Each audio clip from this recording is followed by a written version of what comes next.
बिस्मिल्लाहिर्रहमानिर्रहीम रब्बिश्रह ली सदरी व यस्सिर ली अमरी वहलुल उक़दतम मिन लिसानी यफ़क़हू क़ौली। My name is Dr. Muazzam Manzoor. Medicine is my profession and teaching is my passion. I do it with interest. Best strategy जो है math reasoning के questions को attempt करने के लिए वो क्या होनी चाहिए, इसको भी हम शेयर कर लेते हैं। यू सी हियर, इसके लिए मल्टी स्टेप प्रोसेस है। सबसे पहला मरहला क्या है? Read the statement and understand it. अब मैंने जैसे बताया कि स्टेटमेंट होती है, नीचे 4-5 ऑप्शन होते हैं, तो इसके अंदर आपने करना क्या है, आपने स्टेटमेंट को रीड करना है और उसको अंडरस्टैंड कर लेना, राइट। अगर फर्स्ट करें कि आप स्टेटमेंट पढ़ते हैं और स्टेटमेंट पढ़ने के बाद आप उसको किसी वजह से अंडरस्टैंड नहीं कर पाते, राइट, तो अब आप क्या करेंगे, अब आप जो गिवन चॉइसेस हैं which are of course the possible answers, अब आप उन चॉइसेस को रीड करेंगे। तो जब पॉसिबल आंसर्स को आप रीड करेंगे, of course her possible answer आपको कोई ना कोई थिंकिंग एंगल भी देगा, राइट।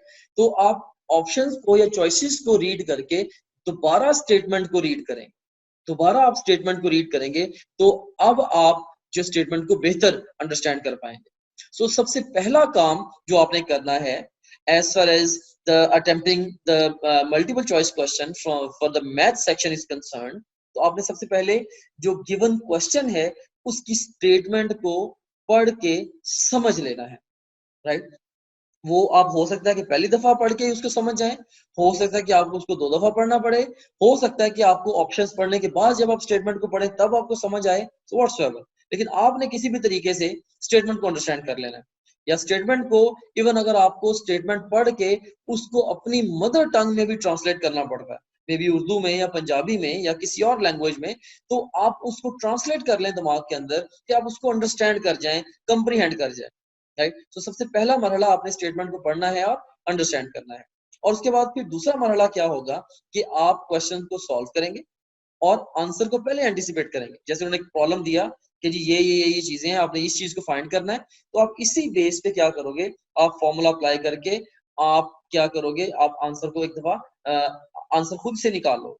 अब जो आंसर आपने निकाला है, अब आप उस आंसर को चॉइसेस में ढूंढोगे। अगर एग्जैक्ट सेम आंसर आपको चॉइसेस में मिल जाता है तो 99% चांस ये है कि आपने वो क्वेश्चन बिल्कुल ठीक तरीके से अटेम्प्ट किया, राइट।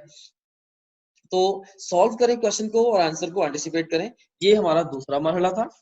और उसके बाद तीसरा मरहला क्या है, locate the answer and pick it. So आप आंसर को लोकेट करके पिक कर रहे हैं। चलें, ये तो मैंने एक बेसिक स्ट्रेटजी आपको बता दी जो 3 स्टेप्स के ऊपर मुश्तमिल है कि आपने स्टेटमेंट को पढ़ा, समझा, सॉल्व किया, आंसर को एंटिसिपेट किया, आंसर को लोकेट किया और पिक कर दिया। But if it doesn't work, अगर इस तरीके से आप सही जवाब तक नहीं पहुंच पाते, तो अब आप क्या करेंगे? तो अब आपके पास होना चाहिए backup plan. Now there are various ways, there are several different ways जिससे आप अभी भी इन क्वेश्चंस को अप्रोच कर सकते हैं, राइट। तो इसके अंदर एक स्ट्रेटजी होती है बैक सॉल्व स्ट्रेटजी, कि आप ऑप्शंस के थ्रू स्टेटमेंट को एक्सप्लेन करने की कोशिश करते हैं, तो जिस ऑप्शन के साथ स्टेटमेंट बेस्ट एक्सप्लेन हो जाए आप उसको पिक कर देते हैं। मैथमेटिक्स में कई दफा जो बैक सॉल्व स्ट्रेटजी है, ये रियल टाइम बहुत अच्छा ये वर्क करती है। ऑफ कोर्स जब आप क्वेश्चंस को प्रैक्टिस करेंगे, आप जब बहुत सारे क्वेश्चंस को बैक सॉल्व करके देखेंगे, आपको इसका बड़ा अच्छा अंदाजा हो जाएगा, राइट। तो आपने इसको बैक सॉल्व करना है।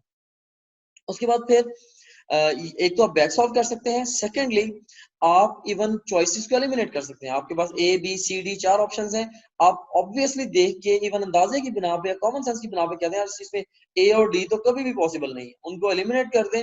जो बी और सी है या जो भी 2 चॉइसेस आपकी बची हैं, अब उनमें से एक जो बेस्ट आपका गैस है वो लगा, राइट। या इवन कई दफा एग्जैक्ट आंसर निकाले बगैर हम सिर्फ अंदाजे से, हम एस्टिमेशन के जरिए भी सही आंसर तक पहुंच जाते हैं। क्योंकि याद रखना कि इसमें जो कमांड है वो सही जवाब देना नहीं है, बल्कि सही जवाब ढूंढना है।